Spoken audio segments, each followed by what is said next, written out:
খারাপ সিচুয়েশন থেকে নারী জাতিকে আল্লাহ সম্মান দিয়ে কত উপরে উঠিয়েছে। এবার আসুন একটু আলোচনা করি।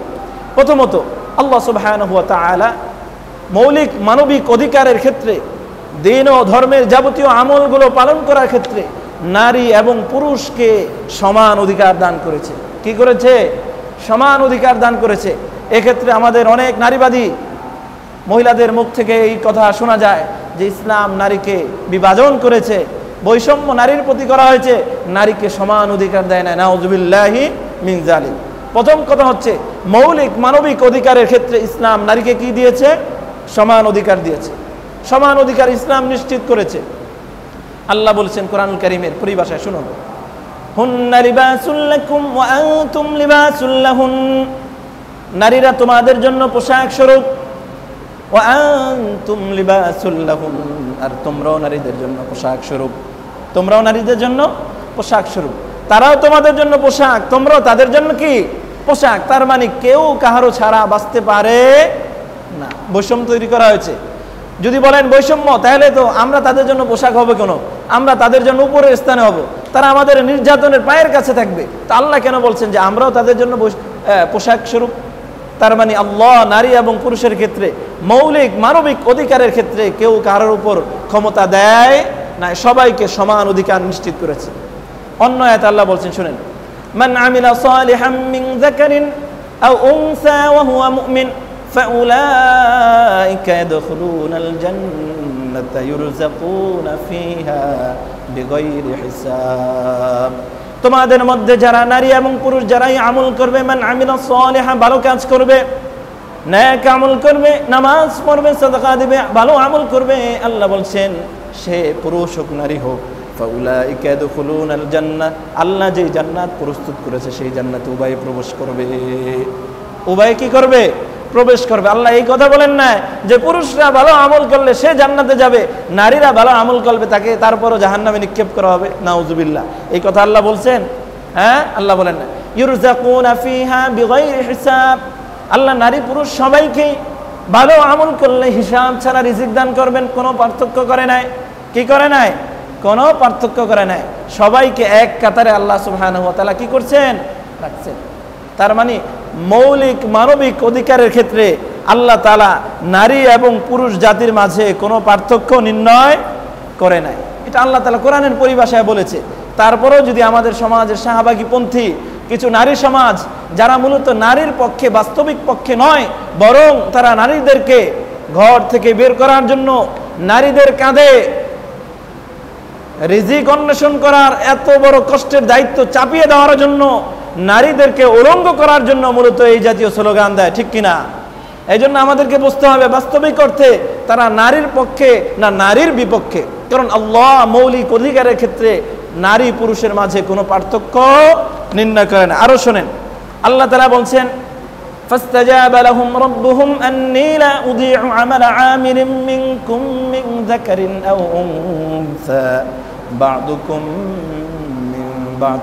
কোন মানুষ যদি আমল করে, মসজিদে এসে যদি নামাজ আদায় করে, ঘরে যদি নামাজ আদায় করে, ভালো আমল করার পর, সুন্দর আমল করার পর যদি আল্লাহর কাছে দু হাত তুলে দরবারে ফরিয়াদ করে, হে আল্লাহ আপনি আমাকে মাফ করে দেন, তাহলে আল্লাহ বলতেছেন আসমান থেকে আমি আমার বান্দাদের দোয়া কবুল করে নেই।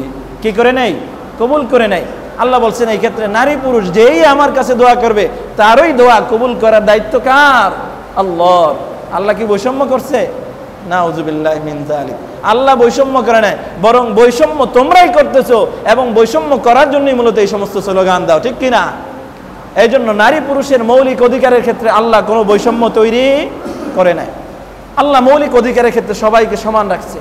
হ্যাঁ, কিছু কিছু দায়িত্বের ক্ষেত্রে আল্লাহ নারীদের উপর পুরুষদেরকে কর্তৃত্ব কি করেছে? দান করেছে। কেন করেছে? আল্লাহ নারীদের প্রতি রহম করে, অনুগ্রহ করে। তা না হলে নারীদের উপর সেই সমস্ত দায়িত্ব যদি অর্পণ করা হতো, তাহলে নারীরাও দুপুরে রোদের মধ্যে ঘরে না থেকে রোদ্রের মধ্যে ঘাম ঝরিয়ে পুরুষের জন্য কামাই করতে হতো, ঠিক কিনা? আল্লাহ নারীদের প্রতি কি করছেন? অনুগ্রহ করেছেন। আল্লাহ বলছেন ওয়ালাহুন্না মিসলুল্লাযী আলাইহিন্না বিল মা'রুফ, নারীদের জন্য ন্যায্য অধিকার আছে। ওয়ালির রিজালি আলাইহিন্না দারাজা, তবে নারীদের উপর পুরুষের কিছু কর্তৃত্ব আছে। আল্লাহু আজিজুন হাকিম, আল্লাহ তাআলা প্রজ্ঞাময়, আল্লাহ তাআলা জানেন কাকে কোন দায়িত্ব দিতে হবে। এটা কে জানেন? কথা বলেন না, কাকে কোন দায়িত্ব দিতে হবে এই ইলম, এই প্রজ্ঞা কার কাছে আছে? আল্লাহর কাছে আছে। নারীদেরকে কি ঘর থেকে বের করে কাজের দায়িত্ব দিবেন, না নারীদেরকে ঘরের দায়িত্ব দিবেন? এই ইলম, এই ক্ষমতা, এই কর্তৃত্ব, এই পাওয়ার কার কাছে আছে? আল্লাহর কাছে আছে। এরপরে দেখেন আল্লাহ পরে এক আয়াতে বলছেন, আর-রিজালু কাওয়ামুনা আলান নিসাই বিমা ফাদ্দালাল্লাহু বা'দাহুম আলা বা'দ। আল্লাহ তাআলা নারীদের উপর পুরুষদেরকে কর্তৃত্ব দান করেছে, ক্ষমতা দান করেছে, দায়িত্ব দিয়েছে। কি দিয়েছে? দায়িত্ব দিয়েছে। কি দায়িত্ব? নারী যদি একজন কোনো ব্যক্তির স্ত্রী হয়, তাহলে ওই নারীর ভরণ পোষণের দায়িত্ব কার কাঁধে? বলেন, স্বামীর কাঁধে। ওই মহিলার বাসস্থানের খরচের জিম্মাদারি স্বামী। ওই মহিলার ডাক্তারি দেখার জন্য অথবা চিকিৎসা করার জন্য সেই খরচের জিম্মাদারিও স্বামী। তার মানে সব দায়িত্ব কার উপর? স্বামী। কোনো মহিলাকে যদি কোনো পুরুষ বিবাহ করতে চায়, তাহলে মহিলার জন্য মোহর আনার ব্যবস্থা করছে শরীয়ত। দায়িত্ব কার? মহিলার না পুরুষের? পুরুষের। তার মানে কোনো নারী যদি কোনো ব্যক্তির স্ত্রী হয়, তাহলে স্ত্রীর যত ভরণ পোষণ, যত ধরনের খরচ আছে, সব দায়িত্ব কার উপর? পুরুষের উপর। এই জন্য আল্লাহ বলছেন, আর-রিজালু কাওয়ামুনা আলান নিসা, পুরুষরা নারীদের উপর দায়িত্ববান। যদি ওই পুরুষ কোনো স্বামী হয়ে থাকে, কোনো স্ত্রীর যদি স্বামী হয়ে থাকে, ওই স্ত্রীর যাবতীয় খরচের দায়িত্ব পুরুষের কাঁধে। এটা এক ধরনের দায়িত্ব। আরেক ধরনের দায়িত্ব হলে, পুরুষ যদি কোনো কন্যার পিতা হয়, কোনো মেয়ের যদি পিতা হয়, তাহলে ওই মেয়েকে দিন শিক্ষা দেওয়া, ওই মহিলার যাবতীয় খরচ বহন করা, এই জিম্মাদারি কার দায়িত্ব? বলেন, পিতার দায়িত্ব। ওই মেয়েকে দিন শিক্ষা দেওয়া, আখলাক শিক্ষা দেওয়া, নৈতিক শিক্ষা দেওয়া, খাবার ইত্যাদি খরচ বহন করা, যাবতীয় খরচ বহন করার দায়িত্ব কার কাঁধে? পিতার কাঁধে। এবং ওই মেয়েকে বড় হওয়ার পর, বালিকা হওয়ার পর, বালেগ হওয়ার পর একজন ভালো চরিত্রবান পুরুষের হাতে তুলে দেওয়ার দায়িত্ব আল্লাহ পুরুষদেরকে দান করেছেন। কাকে দান করেছেন? পিতাকে দান করেছেন, অন্য কাউকে দান করেন না। আর যদি কোনো মহিলার সন্তান থাকে, মহিলার স্বামী যদি দুনিয়া থেকে চলে যায়, বড় সন্তান আছে, এই মহিলার খরচের দায়ভার কার কাঁধে দিয়েছে? সন্তানের কাঁধে। কার কাঁধে? সন্তানের কাঁধে। সন্তান দায়ভার গ্রহণ করবে, খরচের ব্যবস্থাপনা করবে। এই জন্য নবী আলাইহিস সালাতু ওয়াত তাসলিম হাদিসের পরিভাষায় বলেন, কিয়ামতের ময়দানে একজন মহিলা 4 জন পুরুষের বিরুদ্ধে আল্লাহর আদালতে মামলা দায়ের করবে। কয়জনের বিরুদ্ধে? 4 জনের বিরুদ্ধে। এই 4 জন যদি ঠিকমতো দুনিয়াতে তাদের দায়িত্ব পালন না করে, কিয়ামতের ময়দানে আল্লাহ তাআলার সামনে সে বলবে, হে আল্লাহ, এই সমস্ত পুরুষদেরকে আমাদের সামনে করে দেন, নাজআলহুমা তাহতা আকদামিনা লিয়াকুনা মিনাল আসফারিন। আজকে জাহান্নামে তো যেতে হবে, এই 4 পুরুষের কাঁধের উপর পা রেখে জাহান্নামে যাব। নাউযুবিল্লাহ। তার মানে আর-রিজালু কাওয়ামুনা আলান নিসাই বিমা ফাদ্দালাল্লাহ, নারীর দায়িত্ব আল্লাহ পুরুষের কাঁধে তুলে দিয়েছেন। খরচের দায়িত্ব পুরুষের কাঁধে। ডাক্তার দেখাবে, চিকিৎসা করাবে, সেই খরচের দায়িত্ব পুরুষের কাঁধে। বাসস্থানের খরচের দায়িত্ব পুরুষের কাঁধে। খাবার গ্রহণ করতে হবে, খানা পিনা খাইতে হবে, সেই দায়িত্ব পুরুষের কাঁধে। এত দায়িত্ব দেওয়ার পর নারীর কি ঘর থেকে বের হওয়ার কোনো জরুরত আছে কিনা? বলেন, জোরে বলেন। এত দায়িত্ব পুরুষের কাঁধে আল্লাহ দিয়েছেন, সেই নারী কি ঘর থেকে বের হওয়ার কোনো প্রয়োজন আছে? আপনার মনে হয় কথা বুঝতে পারেন না। আছে, আপনাদের আকীদা মতো মনে হয় আছে, প্রয়োজন আছে। এত দায়িত্ব দেওয়ার পর তারপরে যদি ঘর থেকে মহিলাকে বের হইতে হয়, আর কোন দায়িত্ব বাকি আছে যে দায়িত্বের কারণে মহিলা ঘর থেকে বের হবে না? সব ধরনের দায়িত্ব আল্লাহ সুবহানাহু ওয়া তাআলা নারী জাতির উপর দিয়েছেন। আল্লাহ নারী জাতিকে কত সম্মান দান করেছেন। দেখেন, একজন মায়ের সম্মান ছেলেদের কাছে, সন্তানদের কাছে কি পরিমাণ আল্লাহ কোরআনের পাতায় পাতায় বর্ণনা করেছেন।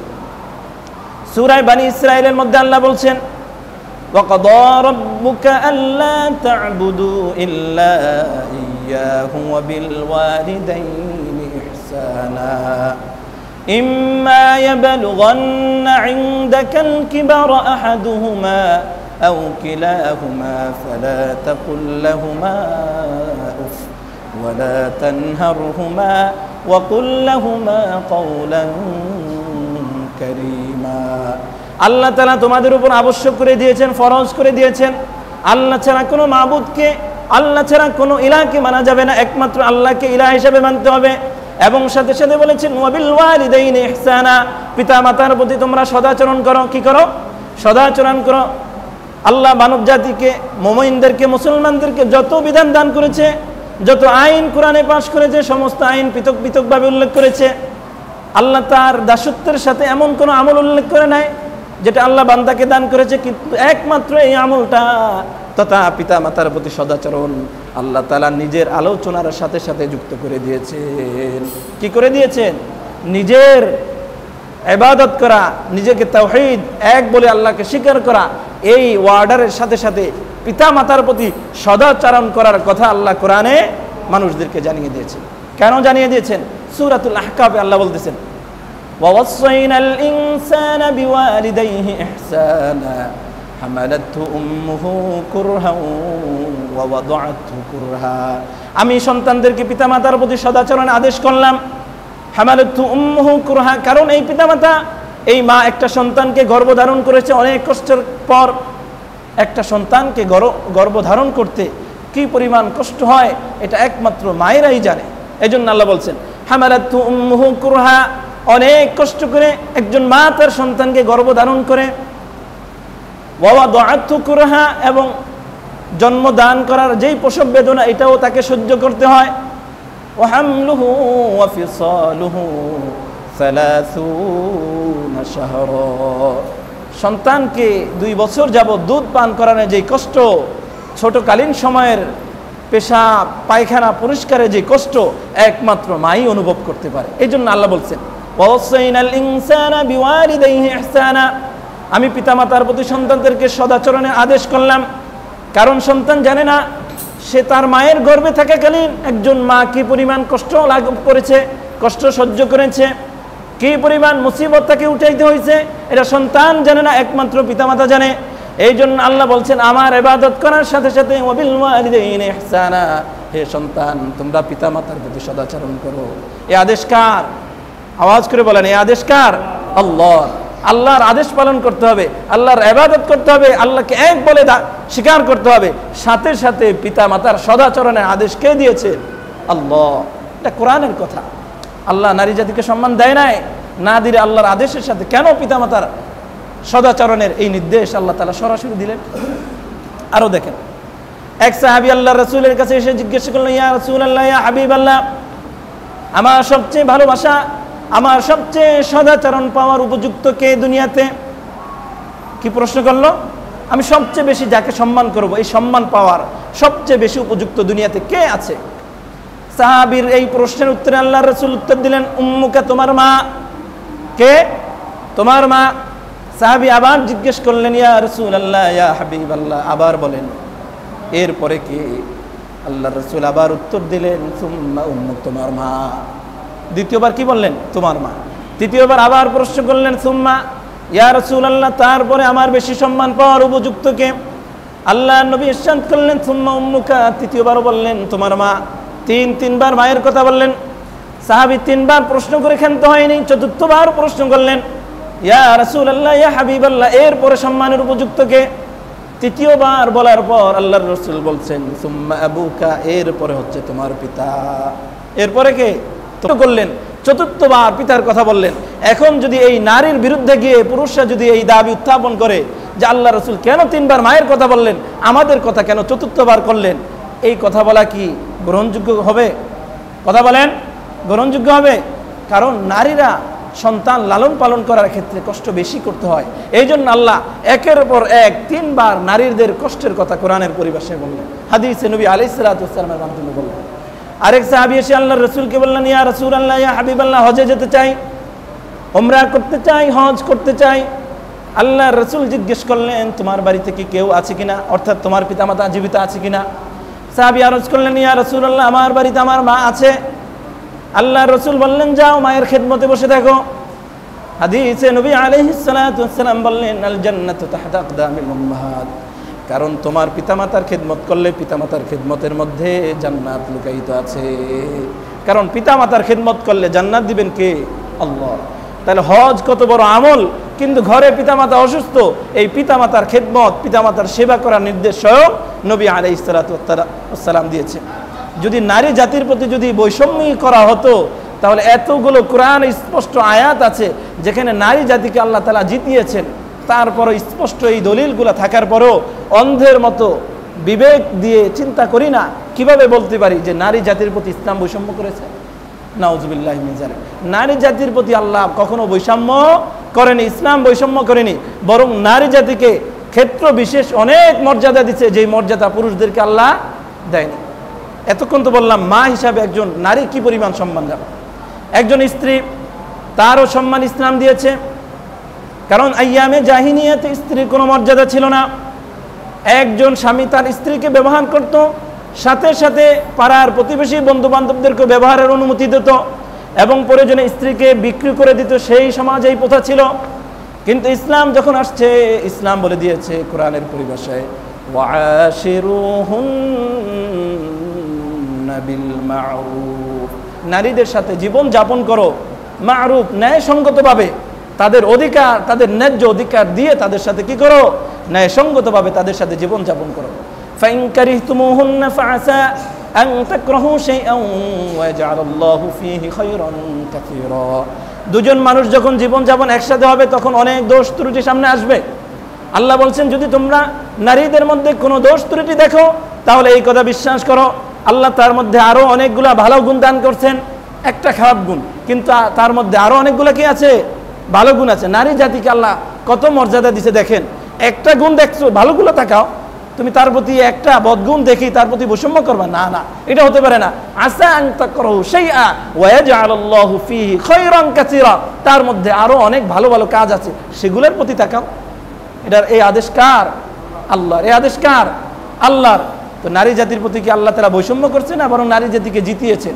কথা বলেন, নারী জাতিকে জিতিয়েছেন না আল্লাহ বৈষম্য করছেন? আপনাদের বিশ্বাস হয় না? জোরে আওয়াজ দিয়ে বলেন, নারী জাতির প্রতি আল্লাহ বৈষম্য করেছেন না বরং নারী জাতিকে আল্লাহ জিতিয়েছেন? নারী জাতিকে আল্লাহ তাআলা কি করছেন? ন্যায্য অধিকার দিয়েছেন, প্রাপ্য অধিকার দিয়েছেন।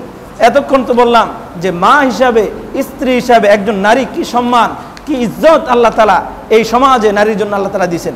এরপরে দেখেন, নারী অনেকগুলা পরিচয় থাকতে পারে। আরেকটা পরিচয় হলো একজন নারী সে কোনো পিতার কন্যা সন্তান, একজন নারী কোনো ভাইয়ের সে বোন, ঠিক কিনা? একজন নারী কোনো ভাইয়ের বোন হতে পারে, কোনো বাবার মেয়ে হতে পারে। এটা নারীর সাথে আমাদের সম্পর্ক। এই সম্পর্কের মাধ্যমে আল্লাহ তাআলা কত ফজিলত দিয়েছেন। আল্লাহ রাসূল হাদিসে অনেকগুলো ফজিলত বলেছে, আমি সংক্ষেপে কয়েকটি ফজিলত আপনাদের সামনে উল্লেখ করছি।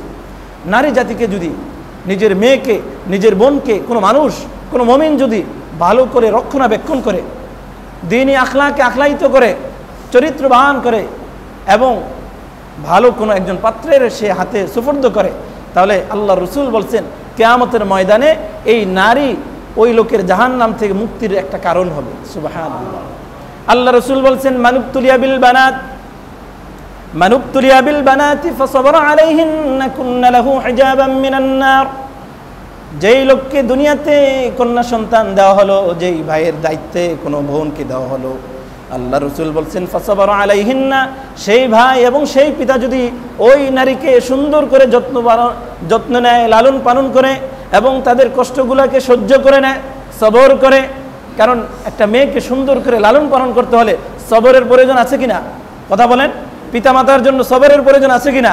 এক সময় বিরক্তি চলে আসে, আল্লাহ রাসূল বলছেন ফাসাবরা আলাইহিন, সেই পিতা যেন একটু ধৈর্য ধারণ করে, বুঝায়, আখলাকবান করে। আল্লাহ রাসূল বলছেন কুন্না লাহু হিজাবাম মিনান নার, এই বোন, এই মেয়ে তার জন্য কাল কিয়ামতের ময়দানে জাহান্নাম এর মাঝে সে এরকম প্রতিবন্ধক হিসাবে দাঁড়িয়ে যাবে। সুবহানাল্লাহ। এটা কার আদেশ, কার কথা? আল্লাহর রাসূলের কথা। বিশ্বাস হয় আমাদের?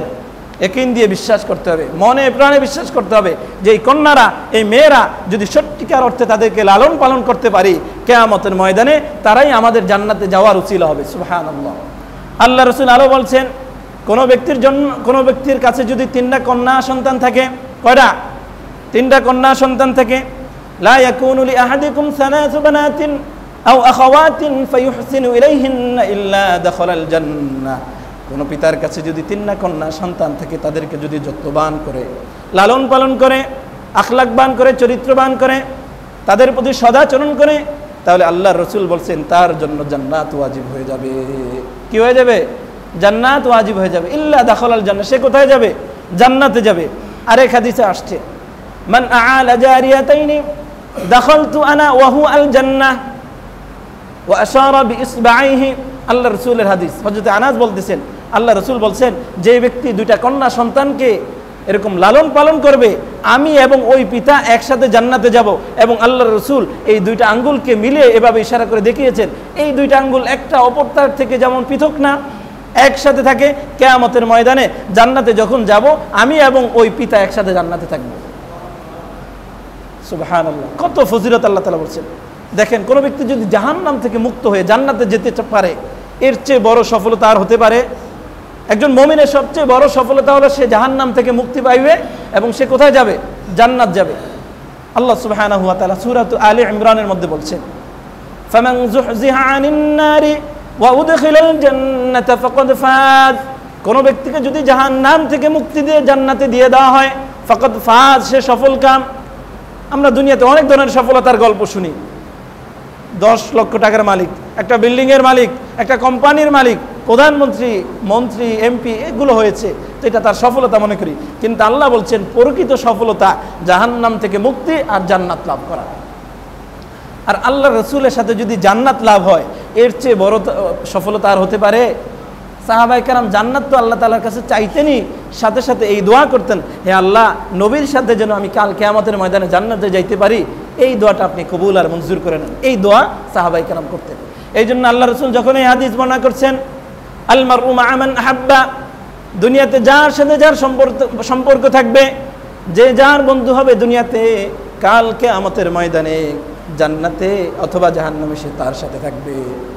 দুনিয়াতে আপনি যদি ভালো মানুষকে বন্ধুরূপে গ্রহণ করেন তাহলে কিয়ামতের ময়দানে আপনি তার সাথে থাকবেন, আপনি জান্নাত লাভ করবেন। আর দুনিয়াতে যদি চরিত্রবান, দুশ্চরিত্রবান, আখলাক বদহীন কোনো মানুষ যদি হয় বা খারাপ বন্ধুকে যদি আপনি বন্ধু হিসাবে গ্রহণ করেন, কাল কিয়ামতের ময়দানে আপনার হাসর, আপনার নসরও সেই খারাপ বন্ধুর সাথে হবে। নাউযুবিল্লাহি মিন যালিক। এই হাদিস যখন আল্লাহ রাসূল বলছেন সাহাবায়ে কেরাম এত আনন্দিত হয়েছেন। হযরত আনাস বলতেছেন এই হাদিস বলার পর সাহাবায়ে কেরাম যখন এই হাদিস শুনলেন এত খুশি হইলেন, এত আনন্দ হইলেন। এর পরবর্তী অন্য কোনো সময় সাহাবায়ে কেরামকে এত আনন্দ দেখা যায় না, এত খুশিতে দেখা যায় না।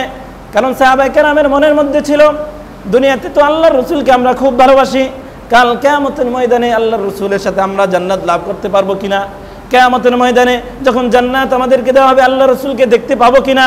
কারণ আল্লাহর রাসূলকে যেই জান্নাত দেওয়া হবে সেই জান্নাত তো অনেক দামি জান্নাত, সেই জান্নাত তো অনেক বড় নাজ নেয়ামতের জান্নাত। কারণ তিনি নবী এবং শুধু নবী না, তিনি সাইয়্যিদুল আম্বিয়া, সমস্ত নবীদের সর্দার। তাহলে ওনার জান্নাত অনেক উপরে থাকবে, অনেক ঊর্ধ্বে তিনি থাকবেন, আর আমরা তো উম্মত তো অনেক দূরে থাকবো। এই জন্য সাহাবায়ে কেরামের মনে এই বাসনাটা ছিল আল্লাহ রাসূল যদি বলতেন যে দুনিয়াতে যে যারে ভালোবাসবে কাল কিয়ামতের ময়দানে সে তার সাথে কি করবে? হাসরে উঠবে। তো এই হাদিস শোনার পর সাহাবায়ে কেরামের মনের মধ্যে এত আনন্দ আসছে। হযরত আনাস বলেন এরপরে অন্য কোনো সময় সাহাবায়ে কেরামকে এত আনন্দ আমরা দেখতে পাই না। সুবহানাল্লাহ। আপনার আমার আনন্দ কোন জায়গায়? আপনার আমার আনন্দ এই সমস্ত জায়গায় হওয়া উচিত। মহতারাম উপস্থিতি, আমি যেই সমস্ত কথাগুলো বলতেছিলাম যে নারী জাতিকে আল্লাহ তাআলা কত সম্মান দান করেছেন, মা হিসাবে সম্মান দান করেছেন, কন্যা হিসাবে সম্মান দান করেছেন, বোন হিসাবে সম্মান দান করেছেন, স্ত্রী হিসাবে কি করেছেন? সম্মান দান করেছেন। আল্লাহ রাসূল তো বলছেন যে হুব্বিবা ইলাইয়া মিন দুনিয়াকুম আত-তিবি ওয়ান নিসা, যে তোমাদের এই দুনিয়ার মধ্যে অনেক সম্পদ আছে, সব সম্পদ আমার কাছে প্রিয় না, সব সম্পদ আমার কাছে পছন্দনীয় না। 2টা সম্পদ আমার কাছে পছন্দনীয়, একটি হচ্ছে এই নারী জাতি, আরেকটি হচ্ছে সুগন্ধি। যে নারী আমার কাছে খুব পছন্দের, কারণ এই নারীর গর্ভ থেকে আমরা সমস্ত পুরুষরা আসছি, ঠিক কিনা? নারী জাতি না হইলে আপনি কোত্থেকে আসতেন? আসমান থেকে। হযরত ঈসা আলাইহিস সালাম মায়ের গর্ভ থেকে আসছেন, পিতা ছাড়া। হযরত আদম আলাইহিস সালাম মা এবং পিতা ছাড়া দুনিয়াতে আসছেন। আর এমন কোন ব্যক্তি আছে যে মা ছাড়া দুনিয়াতে আসছে? দেখান তো। নারীদের থেকে আমরা দুনিয়াতে আসছি, নারীদের সম্মান আমাদের মাথার উপরে। মহতারাম উপস্থিতি, যে কথা বলতেছিলাম যে যেই কমিশন গঠন করা হয়েছে, নারী বিষয়ক সংস্কার কমিশন, তারা যে সমস্ত প্রস্তাবনা এরকম সরকারের কাছে উপস্থাপন করেছে, অধিকাংশ প্রস্তাবনার মধ্যে তারা ইসলামকে দায়ী করা হয়েছে। যে নারী উন্নয়নের পথে, নারী অগ্রগতির পথে একমাত্র ইসলাম এবং মুসলমানরা দায়ী, নাউজুবিল্লাহি মিন যালিক। সেই সমস্ত প্রস্তাবনার গুনার অনেকগুলো প্রস্তাবনা, কয়েকটা আমি আপনাদের সাথে শেয়ার করি। তার মধ্যে একটা বলা হয়েছে যে নারী উন্নয়নের ক্ষেত্রে সব জায়গায় ইসলাম এবং রাজনীতি এই দুইটা বিষয়কে তারা যুক্ত করে বলেছে এই দুইটা প্রতিবন্ধক, নাউজুবিল্লাহি মিন যালিক। নারী কোথায় ছিল সভ্যতার যুগে? গ্রিক সভ্যতা, রোমান সভ্যতা, আইয়ামে জাহিলিয়াতের সেই সভ্যতা, কালো সভ্যতা, সেখানে নারী কোথায় ছিল? ইসলাম এসে নারীকে কত উপরে উঠিয়েছে আমাদের সেই সংস্কার কমিশনের সেই সমস্ত নারীবাদীরা জানে না, তাদের শরীয়তের মৌলিক জ্ঞান নেই, এই জন্য তারা এই প্রস্তাবটা দিয়েছে। তারা আরও অনেকগুলো প্রস্তাব দিয়েছে, তার মধ্যে উল্লেখযোগ্য হচ্ছে যারা যৌনকর্মী তাদেরকে এরকম সমাজে শ্রমিক হিসাবে সরকার যেন ঘোষণা করে, নাউজুবিল্লাহি মিন যালিক। তারা কি হিসাবে ঘোষণা করা হোক? শ্রমিক হিসাবে। নাউজুবিল্লাহ বলবেন না, যৌনকর্মীদেরকে কি বলতে হবে? শ্রমিক। আপনারা এগুলো শোনেন না? এগুলো শুনবেন, কারণ এই বিপ্লবী সরকার গঠন হয়েছে আপনার আমার রক্তের উপর দিয়ে, আপনার আমার সন্তানের রক্তের উপর দিয়ে, আপনার আমার ভাইদের রক্তের উপর দিয়ে, আপনার আমার বোনদের রক্তের উপর দিয়ে। অতএব তারা এখন এই 6 মাস 1 বছর পেয়ে ইসলাম বিদ্বেষী কর্মকাণ্ড পরিচালনা করবে, এটা কখনো মুসলমান মেনে নিতে পারে না। তো যেই কথা বলা হয়েছে যে যৌনকর্মীদেরকে শ্রমিক হিসাবে মর্যাদা দিতে হবে, এটা কি নারীদেরকে সম্মান দেওয়া হলো না, বরং নারীদের প্রতি আরো বৈষম্য করা হলো? কথা বলেন, নারীদেরকে সম্মান দেওয়া হলো না নারীদেরকে অসম্মান করা হলো? যদি প্রকৃতপক্ষে নারীদেরকে সম্মান দেওয়ারই উদ্দেশ্য থাকতো তাহলে উচিত ছিল এই আইন তাদের উপস্থাপন করা, এই পরামর্শ দেওয়া যে সেই সমস্ত পল্লী থেকে নারীদেরকে উঠিয়ে এনে সমাজে তাদেরকে প্রতিষ্ঠা করে, তাদের জন্য সুন্দর আবাসন ব্যবস্থা করে, তাদের জন্য চাকরির ব্যবস্থা করে সুন্দর সম্মানের জীবন ব্যবস্থা করতে হবে, ঠিক কিনা? সেটা না করে তাদের জন্য বরং তারা যেই পেশায় আছে তাদেরকে সেই পেশায় রেখে তাদেরকে বৈধতা দাও, নাউজুবিল্লাহি মিন যালিক। তার মানে তাদেরকে বৈধতা দিলে সমাজে জিনার পথ খুলবে না আরো বাড়বে? কথা বলেন, চরিত্র হরণের পথ খুলবে না আরো বাড়বে? আপনার আমার সন্তান, আপনার আমার ভাই চরিত্রবান হবে না আরো চরিত্রহীন হবে? আওয়াজ করে বলেন, চরিত্রহীন হবে। আমার প্রশ্ন হচ্ছে, যে সমস্ত মহিলারা, যে সমস্ত কমিটি এই আইন বা এই সুপারিশ তারা করেছে সরকারের কাছে, তারা কি যৌনকর্মীদের কাছে একবারও গিয়েছে? যে আমাদের সমাজের যে সমস্ত নারীরা বাধ্য হয়ে, ইচ্ছা হোক অনিচ্ছায় হোক, এই জাতীয় কুকর্মে, এই জাতীয় খারাপ পথে গিয়েছে, তারা কি আসলে সেই পথকে বেছে নিয়েছে চূড়ান্তভাবে, না তারাও চায় সেই পথ থেকে ফিরে এসে শান্তির এবং সুন্দর এই সমাজে বসবাস করতে? তারা একবারও জিজ্ঞেস করেছে? কোনো নারী তো ইচ্ছাকৃত সেই কাজে যেতে চায় না। আমাদের দেশে 50% এই জাতীয় যেই কর্মকাণ্ড হচ্ছে তার অধিকাংশ ক্ষেত্রে আমরা দেখতে পাই যে হয়তো আর্থিক অসচ্ছলতা। কি আর্থিক অসচ্ছলতা? কোনো নারীর আর্থিক অসচ্ছলতার হওয়ার কারণে সে এই পথ বেছে নেয়, অথবা তার কোনো ওলি বা অভিভাবক থাকে না এই জন্য সেই পথ বেছে নেয়, অথবা তার চরিত্র আগ থেকেই খারাপ এই জন্য এই পথ বেছে নেয়। তার মানে ইচ্ছায় কোনো নারী এই পথে যেতে পারে না। কিন্তু আমাদের সেই সমাজ, সেই প্রগতিশীল সমাজ, বুদ্ধিজীবী সমাজ নারীদেরকে সেই পথে আরও আগাতে চায়, আরও মানুষদেরকে সেই পথে এরকম উৎসাহ দিতে চায়, নাউজুবিল্লাহ। এই জন্য এই কমিশন কখনো জনমানুষের কোনো কমিশন হতে পারে না। অন্যান্য নারীদের থেকে তারা কোনো পরামর্শ নেয় না। তারা আরও অনেকগুলো কথা বলছে যে নারীর সমান অধিকার প্রয়োজন। কোন ক্ষেত্রে? উত্তরাধিকার সূত্রে। আল্লাহ সুবহানাহু ওয়া তাআলা কোরআনে বলছেন, লিয-যাকারি মিসলু হাযযিল উনসাইন। একজন মহিলা যেই পরিমাণ সম্পদ তার পিতা থেকে পাবে সেই পরিমাণ সম্পদের দ্বিগুণ পাবে একজন পুরুষ। এটা কার আদেশ? কথা বলেন, আওয়াজ দিয়ে বলেন, এটা কার আদেশ? আওয়াজ দিয়ে বলেন। একজন নারী একজন পুরুষের অর্ধেক পাবে আর পুরুষ দ্বিগুণ পাবে। এই আইন কার পক্ষ থেকে? দুনিয়ার পক্ষ থেকে আসছে না আসমানের পক্ষ থেকে? বলেন। এই জমিনের সৃষ্টিকর্তা একমাত্র আল্লাহ রব্বুল ইজ্জতের পক্ষ থেকে আসছে। দুনিয়ার কোনো মানুষের আইন এটা নয়, এটা আল্লাহর পক্ষ থেকে বানানো। এই আইনের উপর তারা নজর দিয়েছে, এই আইনের উপর তারা কলম ধরেছে, নাউজুবিল্লাহ। তারা বলেছে নারী এবং পুরুষকে সমান অধিকার দিতে হবে। যদি সমান অধিকারের কথা বলতে আসুন, টকশোতে আসুন। নারী যদি সমান অধিকার পেতে হয় তাহলে অন্যান্য ক্ষেত্রেও নারীকে সমান অধিকার দিতে হবে। আপনারা খেয়াল করুন, একটা পরিবারের মধ্যে একজন নারী কি পরিমাণ, একজন পুরুষ কি পরিমাণ কষ্ট সহ্য করতে হয়, তার অর্ধেক কি নারী কষ্ট সহ্য করে? একজন পুরুষ নারীর খরচের ব্যবস্থাপনা করতে হয়, সন্তানের খরচ আদির ব্যবস্থাপনা করতে হয়, বাসা ভাড়ার ব্যবস্থাপনা করতে হয়, সব কিছু পুরুষ জিম্মাদারি নিয়েছে। বাসা বাড়ির অর্ধেক কি নারী দিবে? কথা বলেন। 15,000 টাকা বাসা ভাড়া, অর্ধেক নারী দিবে। সন্তান লালন পালন করার মাসে খরচ 15,000, 7,000 টাকা কি একজন নারী দিবে? কথা বলেন। মাসিক খাবার খরচ 30,000 টাকা, কোনো নারী কি 15,000 টাকা দিতে পারবে? কোন যুক্তিকে, কোন বিবেক দিয়ে তারা এই জাতীয় প্রস্তাবনা তারা এরকম জমা দিতে পারে? তার মানে তারা এই দেশের হাজার বছর ধরে চলে আসা সমাজ ব্যবস্থা, পারিবারিক যেই রীতিনীতি, এটাকে তারা উপেক্ষা করছে। তারা এই সমাজের অধিকাংশ নারীদের প্রতিনিধিত্ব করতে পারে না। কারণ এই প্রস্তাবনাগুলো যদি আমাদের মা জাতির কাছে উপস্থাপন করা হয়, তাহলে আমাদের মা জাতিরাই এই কাগজগুলো ছিঁড়ে তাদের মুখের উপর নিক্ষেপ করবে। কারণ এই জাতীয় দায়িত্ব আমাদের মারা সহ্য করতে পারবে না, এটা সম্ভব না। এই জন্য আরও অনেক খারাপ খারাপ আইন, খারাপ খারাপ উপস্থাপনা তারা এরকম সরকারের কাছে জমা দিয়েছে। আমরা চাই অনতি বিলম্বে আমাদের এই অন্তর্বর্তীকালীন সরকার এই উপস্থাপনা, এই কমিশনের পুনর্বিবেচনা করে এটাকে বাতিল করে নতুন করে সব এরকম ঘরানার নারীদেরকে এবং অন্যান্য ইসলামিক স্কলারদেরকে মিলে একটা কমিশন গঠন করে বাস্তবিক পক্ষে বাংলাদেশে নারীরা কি কি কারণে তারা বৈষম্যর শিকার, সেগুলোকে সামনে আনা হোক। আমরা রমজান মাসে নারীদের প্রতি নির্যাতনের অনেক ইতিহাস শুনেছি। বিভিন্ন জায়গায় নারীদের উপরে বৈষম্য হয়েছে, নির্যাতন করা হয়েছে, নারীদেরকে ধর্ষণ করা হয়েছে। আমরা সেই সময় আইন চাইছি যে নারীদের প্রতি যারা জুলুম করবে, ধর্ষণ করবে, তাদেরকে সাথে সাথে যেন ফাঁসির আদেশ দেওয়া হয়, ফাঁসি দিয়ে তাদেরকে এরকম বাস্তবায়ন করা আইনগুলো।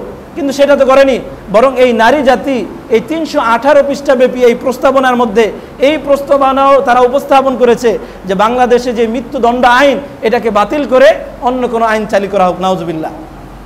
আমরা নারীদের হিতাকাঙ্ক্ষী, আর তারা নারীদের হিতাকাঙ্ক্ষী না, তারা বরং নারীদের আরও ধ্বংসের পথ খুলে দিচ্ছে। একজন নারীর নির্যাতনের শিকার হবে, সেই পুরুষকে কোনো শাস্তি দেওয়া যাবে না, এটাই হলো তাদের কথা। এই জন্য আসুন, এই প্রস্তাবনাগুলা আমাদের আলেমরা খুলে খুলে আপনাদের কাছে বর্ণনা করতেছে, আরও করবে।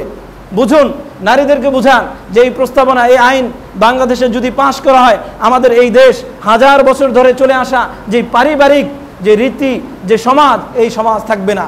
জিনার পথ উন্মুক্ত হবে। পারিবারিক এই সুষম যে আইন, যে শান্তি, এই শান্তি থাকবে না। পশ্চিমাদের যে কৃষ্টি কালচার, যেখানে কোনো পারিবারিক রীতিনীতি নাই, পরিবারে কোনো সমাজ ব্যবস্থা নাই, ছেলের পিতার দায়িত্ব নেয় না, পিতা ছেলের দায়িত্ব নেয় না, বা স্বামী স্ত্রীর দায়িত্ব নেয় না, এরকম একটা সমাজ এই নারীবাদীরা করতে চায়। এই জন্য এতে আমরা কি রাজি থাকতে পারি? কথা বলেন। এই প্রস্তাবনা যারা জমা দিয়েছে তাদের পক্ষে আমরা কখনো থাকতে পারি? কখনো সম্ভব না। এই জন্য আসুন প্রতিবাদ করি যে আমাদের নারীদের উপর এই জাতীয় বৈষম্য আমরা কখনো চাই না, বরং নারীদেরকে ন্যায্য অধিকার দেন। যে সমস্ত জায়গায় নারীরা নির্যাতিত, সেই নির্যাতিত কারণগুলো সামনে আনেন। ধর্ষণের শিকার হয় তার আইন করেন। পিতা কর্তৃক যে সমস্ত সম্পদ পাওয়ার উপযুক্ত পুরুষের অর্ধেক, সেই সম্পদকে নিশ্চিত করেন। এবং পারিবারিকভাবে নারীরা যে সমস্ত কারণে নির্যাতিত হয়, সেই সমস্ত কারণগুলোর আইন করেন, সেগুলো আইন পাশ করে সেই সমস্ত কারণগুলো সামনে আনেন। তাহলে দেখা যাবে নারীরা যে সমস্ত কারণে নির্যাতিত, ওই সমস্ত কারণ থেকে নারীরা বাঁচতে পারবে এবং ন্যায্য অধিকার পাবে। এই জন্য নারীদের দরকার ন্যায্য অধিকার, সমান অধিকার নয়। নারীদের কি দরকার? ন্যায্য অধিকার, নারীদের সমান অধিকার নয়। কারণ ক্ষেত্র বিশেষ মানুষের মর্যাদা পরিবর্তন হয়, দায়িত্ব পরিবর্তন হয়। এই জন্য আসুন এই কথাগুলো আমরা আমাদের নারীদেরকে বুঝাই এবং ইসলামের যে রীতিনীতিগুলো বাস্তবিক পক্ষে, সেগুলো আমরা যেন বাস্তবায়ন করতে পারি, সেই চেষ্টা করি। আল্লাহ তাআলা আমাদের সকলকে কবুল আর মঞ্জুর করুন এবং সেই চেষ্টা করার তৌফিক দান করুন। ওয়া আখিরু দাওয়ানা আনিল হামদুলিল্লাহি রাব্বিল আলামিন। যারা সুন্নত পড়ি নাই, 4 রাকাত কাবলাল জুমা সুন্নত পড়ে নেই।